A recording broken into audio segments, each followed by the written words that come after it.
आज की कहानी है साया। गहरी रात का सन्नाटा पूरे गांव पर एक भारी चादर की तरह फैल गया था। बारिश की बूंदें धीमे धीमे खिड़की पर थपथपा रही थी। साक्षी, जिसने हाल ही में शहर छोड़कर इस गांव में नया घर लिया था, अपने नए घर की ताजगी और शांति में खोई हुई थी। लेकिन इस शांति में कुछ अजीब था, कुछ ऐसा जो उसकी नजरों से छिपा हुआ था, परंतु उसकी आत्मा उसे महसूस कर रही थी। पहली रात जब साक्षी ने उस घर में बिताई, उसे लगा जैसे कोई उसे देख रहा है। वह बार बार खिड़की की ओर देखती, लेकिन वहां कुछ नहीं था। उसकी आंखों में बेचैनी थी, जैसे किसी छाया ने उसे अपने घेरे में ले लिया हो। रात गहराती जा रही थी और साक्षी को नींद नहीं आ रही थी। अचानक उसके कमरे के दरवाजे पर हल्की खटखटाहट हुई। साक्षी का दिल तेजी से धड़कने लगा। उसने खुद को दिलासा दिया कि यह सिर्फ हवा का झोंका होगा, लेकिन उसके मन में अनजाना डर घर कर गया। कुछ देर बाद दरवाजा अपने आप खुल गया और कमरे में ठंडी हवा का झोंका आया। साक्षी ने डरते हुए देखा कि दरवाजे के पास एक साया खड़ा था। वह साया धीरे धीरे उसके पास आने लगा। साक्षी की सांसें थम गईं।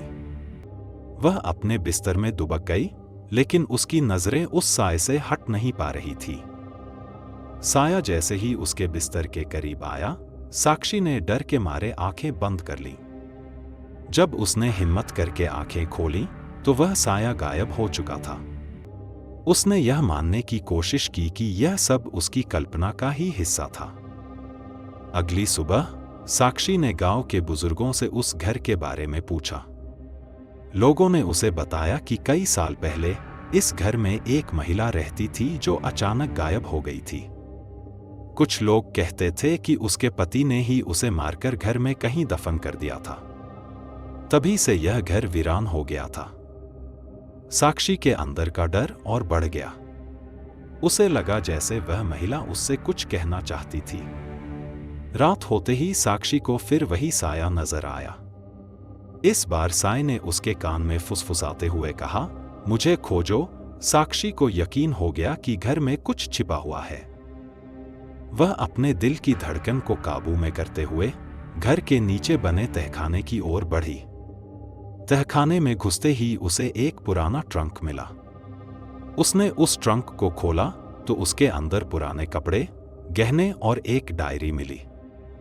डायरी में लिखा था, अगर तुम यह पढ़ रही हो तो समझो कि तुम उस साए के बेहद करीब हो। मुझे उस जगह मत छोड़ो। साक्षी का शरीर कंपकंपी से भर गया। उसने आगे पढ़ा, मैं उस साए की बात मानकर खुद को इस ट्रंक में कैद कर रही हूं, लेकिन मेरी आत्मा अब भी इस घर में भटक रही है। जो भी इस ट्रंक को खोलेगा वही मेरी जगह लेगा। साक्षी को जैसे बिजली का झटका लगा। उसने ट्रंक को वापस बंद करने की कोशिश की, लेकिन ट्रंक ने उसकी उंगलियों को कसकर पकड़ लिया। साक्षी की आंखों में भय और दर्द साफ झलक रहा था। वह जोर से चिल्लाई, लेकिन कोई उसकी आवाज सुन नहीं सका। अचानक साक्षी को लगा कि वह ट्रंक के अंदर खिंचती जा रही है। उसके चारों ओर अंधेरा छा गया और जब उसने आखिरी बार अपनी आंखें बंद की तो उसे समझ में आ गया कि अब वही साया बन चुकी है जो इस घर में अगले शिकार का इंतजार करेगी। उम्मीद है आपको ये कहानी अच्छी लगी होगी। हमारे चैनल को लाइक और शेयर करें और बेल आइकन दबाना ना भूलें। अगली कहानी के लिए हमारे साथ बने रहें।